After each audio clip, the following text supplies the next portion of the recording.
Og fjórða spurning í kafla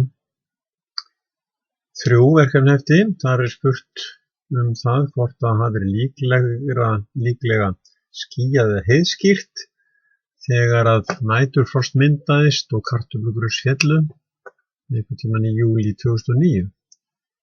Og það hefur náttúrulega verið frekar heiðskýrt af því að þá meiri útgeislun og loftið kólnar mun meira heldur en ef það væri skýjað þannig að skýin myndu varpa útgeisluninni eða senda þessa kælingu aftur tilbaka. Það sem sagt, ef það hefði verið skýjað og ekki komið frost, vatnsgupan hefði minnkað útgeislunina og endurvarpað þá þessari kælingu eða senda þessum varma aftur tilbaka. Og í 5. það spurt, já, við erum að líta á mynd, þannig að blaðsíðu 84 í kennslubókinni, kíkja á hana kannski, það þessi hér. Hér erum við með sem sagt upplýsingar útgeislun eftir breiddargráðu.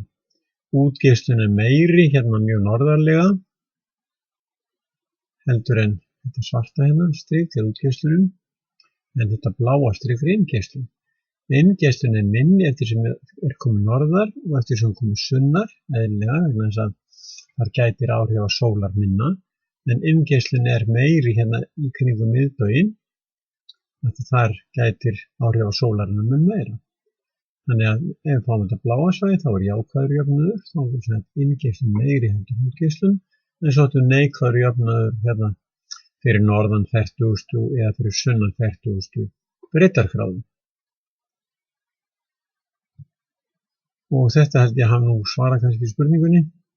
Þarna svarið eins og birti í svörunum. Þannig að við tölum neikvæðan orkujöfnuð ef að útgeislun meiri heldur en inngeislun en annars jákvæðan orkujöfnuð.